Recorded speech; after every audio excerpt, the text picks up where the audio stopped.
عنہ ہے۔ رسول اللہ صلی اللہ علیہ وآلہ وسلم کی اس جہان فانی سے رحلت کا جاں گداز واقعہ جب پیش آیا، ہر طرف رنج و الم کی کیفیت طاری تھی، فضا انتہائی سوگوار تھی، ہر کوئی غم کے سمندر میں ڈوبا ہوا تھا، ہوش و حواس جواب دے رہے تھے۔ اس نازک ترین صورتحال میں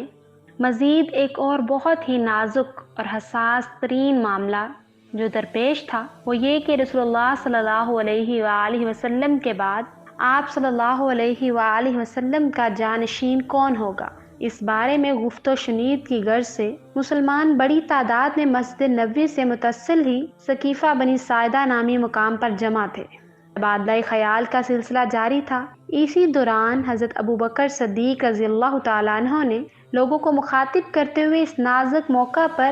فتنہ و افتراق سے بچنے اور اتفاق و اتحاد کو بہر صورت قائم رکھنے کی اہمیت و ضرورت کے بارے میں مختصر گفتگو کی۔ اس کے بعد حضرت عمر بن خطاب رضی اللہ تعالیٰ عنہ نیز حضرت ابو عبیدہ عامر بن الجراح رضی اللہ تعالیٰ عنہ کی جانب اشارہ کرتے ہوئے فرمایا کہ یقیناً یہی دو حضرات رسول اللہ صلی اللہ علیہ وآلہ وسلم کی جانشینی کے قابل ہیں، لہٰذا میرا مشورہ یہ ہے کہ ان میں سے کسی ایک کے ہاتھ پر جلد از جلد بیعت کر لی جائے۔ حضرت ابو بکر صدیق کی یہ بات سن کر حضرت ابو عبیدہ نے فرمایا، ہم میں سے کس کا دل اس بات کو گوارا کرے گا کہ وہ شخص یعنی حضرت ابو بکر صدیق جسے خود رسول اللہ صلی اللہ علیہ وآلہ وسلم نے ہماری امامت کے لیے منتخب فرمایا تھا، اس کے ہوتے ہوئے کسی اور کو اس منصب کے لیے منتخب کیا جائے۔ حضرت ابو عبیدہ رضی اللہ تعالیٰ عنہ کی زبانی یہ بات سنتے ہی حضرت عمر رضی اللہ تعالیٰ عنہ نے اور حضرت عبیدہ رضی اللہ تعالیٰ عنہ نے حضرت ابو بکر صدیق رضی اللہ تعالیٰ عنہ کے ہاتھ پر بیعت کی، اور پھر رفتہ رفتہ دیگر تمام مسلمانوں نے بھی بیعت کی۔ اس واقعے سے جہاں حضرت ابو عبیدہ کا تواضع، انکسار، اخلاص، زہد و تقویٰ اور اصرار ظاہر ہوتا ہے، وہیں یہ بات بھی خوب واضح اور ثابت ہو جاتی ہے کہ حضرت ابو بکر صدیق جیسے جلیل القدر انسان کی نظر میں ان کی کتنی بڑی اہمیت اور قدر و منزلت تھی۔ یعنی حضرت ابو بکر رضی اللہ تعالیٰ عنہ کی نظر میں حضرت عمر رضی اللہ تعالیٰ عنہ کی طرح حضرت ابو عبیدہ بھی رسول اللہ صلی اللہ علیہ وآلہ وسلم کے اولین جانشین اور خلیفۃ المسلمین کے عظیم ترین منصب کے لیے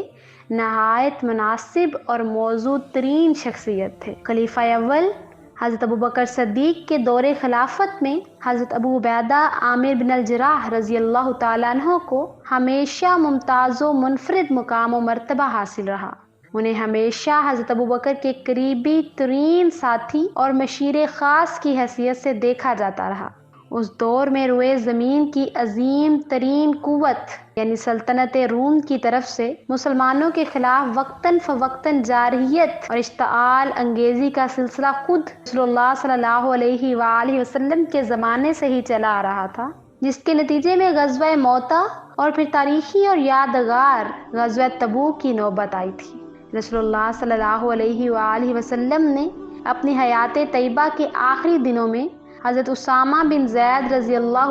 عنہما جو اس وقت بالکل نو عمر تھے کی زیر قیادت ایک لشکر سلطنت روم کے ایک علاقے موجودہ اردن کی جانب روانہ فرمایا تھا، لیکن ابھی یہ لشکر مدینہ شہر کے مضافات میں ہی تھا کہ آپ صلی اللہ علیہ وآلہ وسلم کی طبیعت کی ناسازی کی اطلاع ملنے پر یہ لشکر اسی جگہ رک گیا اور اس کی روانگی کو ملتوی کر دیا گیا، اور پھر اسی دوران آپ صلی اللہ علیہ وآلہ وسلم کی رحلت کا جاں گداز واقعہ پیش آ گیا۔ رسول اللہ صلی اللہ علیہ وآلہ وسلم کی اس جہان فانی سے رحلت کے فوری بعد حضرت ابو بکر صدیق رضی اللہ تعالیٰ عنہ نے جب اولین جانشین اور خلیفۃ المسلمین کی حیثیت سے ذمہ داریاں سنبھالی تو نازک ترین صورتحال اور ہر طرف سے امٹتے ہوئے اندرونی و بیرونی خطرات کے باوجود اس لشکر کو ملک شام کی جانب روانہ فرمایا۔ اس کے بعد سن 12 اور پھر سن 13 ہجری میں حضرت ابو بکر صدیق رضی اللہ تعالیٰ عنہ نے مختلف اوقات میں مختلف افراد کی زیر قیادت متعدد لشکر سلطنت روم کی جانب روانہ کیے۔ اسی دوران ایک لشکر حضرت ابو عبیدہ بن الجراح رضی اللہ تعالیٰ عنہ کی زیر قیادت بھی روانہ کیا گیا۔ تمام لشکر سلطنت روم کہ مختلف علاقوں میں مختلف اطراف سے نہایت برق رفتاری کے ساتھ پیش قدمی کرتے ہوئے آخر باہم جا ملے۔ تب حضرت ابوبکر صدیق رضی اللہ تعالیٰ عنہ کے حکم پر ان تمام لشکروں کو حضرت خالد بن ولید رضی اللہ تعالیٰ عنہ کی سپہ سالاری میں یکجا کر دیا گیا، تاکہ اب روئے زمین کی عظیم ترین قوت یعنی سلطنت روم کے خلاف فیصلہ کن کارروائی کی جا سکے۔ چنانچہ اس کے بعد حضرت خالد بن ولید رضی اللہ تعالیٰ عنہ کی زیر قیادت مسلمانوں نے رومیوں کے خلاف بڑی یادگار جنگیں لڑی، جن میں سب سے زیادہ تاریخی اور فیصلہ کن قسم کی جنگ یرموک تھی، جو سن 13 ہجری میں لڑی گئی اور جو مسلمانوں کے ہاتھوں سلطنت روم کے ہمیشہ کے لیے زوال کا پیش خیمہ ثابت ہوئی، جس سے ہمیشہ کے لیے دنیا کا نقشہ ہی بدل گیا۔ اس تاریخی جنگ کے موقع پر اسلامی لشکر 24,000 جبکہ رومیوں کا لشکر 1,20,000 سپاہیوں پر مشتمل تھا۔ مسلمان اپنے وطن سے دور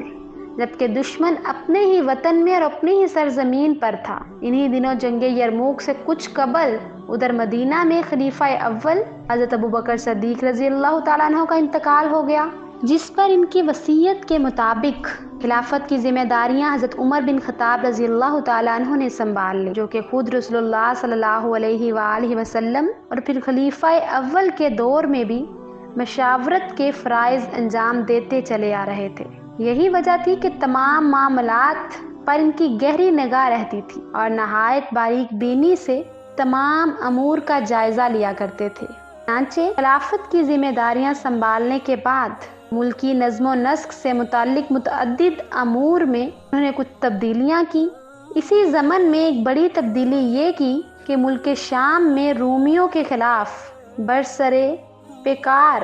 اسلامی لشکر کے سپہ سالار حضرت خالد بن ولید رضی اللہ تعالیٰ عنہ کو ان کے اس منصب سے معزول کر کے ان کی جگہ حضرت ابو عبیدہ رضی اللہ تعالیٰ عنہ کو سپہ سالار مقرر کرنے کا فیصلہ کیا۔ معزز سامعین، میں امید کرتی ہوں کہ میرے آج کا یہ موضوع آپ کے لیے بہت مفید ثابت ہوگا اور آپ نے اس سے بہت کچھ سیکھا ہوگا۔ اگر آپ کو میری آج کی یہ ویڈیو پسند آئے تو ہمارا چینل اقرا اسلامک سٹوریز اس کو لائک، سبسکرائب اور شیئر کرنا مت بھولیے، اور ساتھ ہی ساتھ بیل آئیکن کو ضرور پریس کیجیے تاکہ میری آنے والی ہر نئی ویڈیو کا نوٹیفیکیشن آپ کی اسکرین پر آپ کو مل سکے۔ مجھے اجازت دیجیے، شکریہ، اللہ حافظ۔